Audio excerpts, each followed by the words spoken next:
Hello everyone.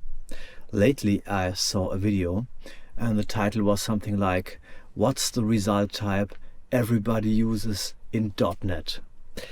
And I was very happy because I thought finally F# is taking over.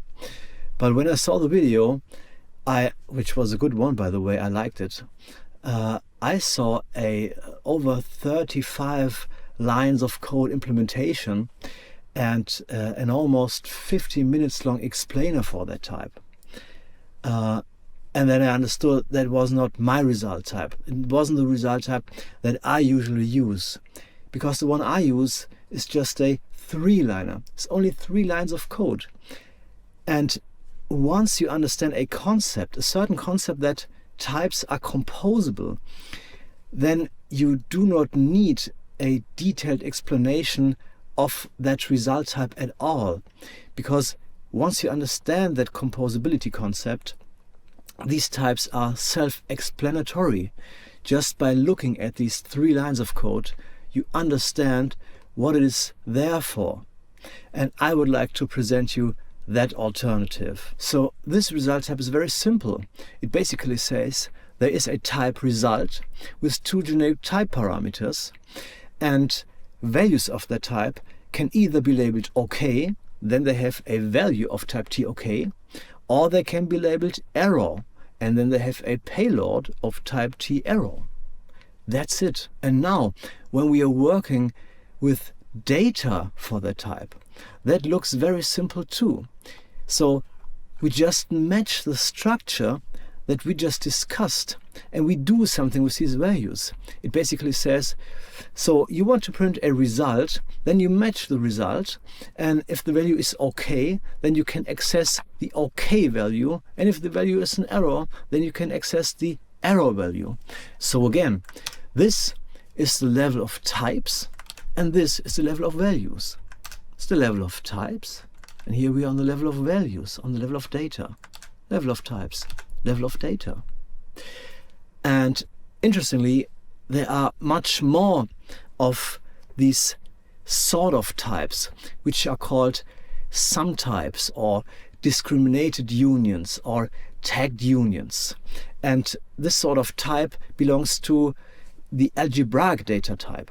And an algebraic data type is a type that you have a set of operations on it. And with that set of operations, you can compose these types to new types.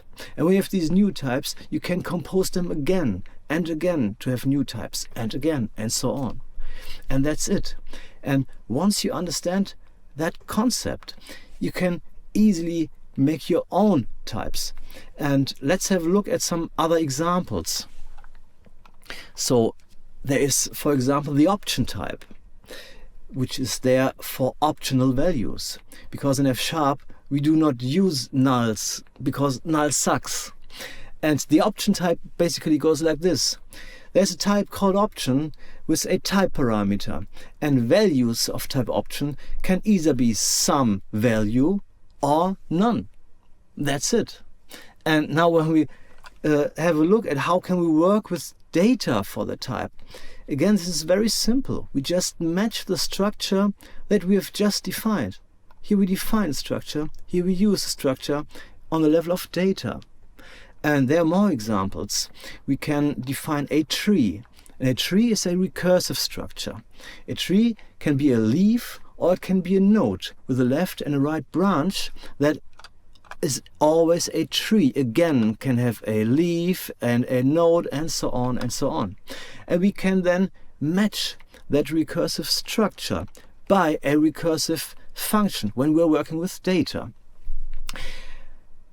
So the important thing here is that once you understand that the structure of your types and the structure of the program that works with data is very closely related to each other, then you suddenly feel that a heavy weight is just released from your brain, and you start see things that you just didn't see before. And that sounds a little bit crazy, but you can believe me, it just changes the way you think about your own program. you have a new point of view to understand the relation between types and data. So there's no need to wait for anything. Level up your .NET skills. You have it right here on your hand and become a better programmer.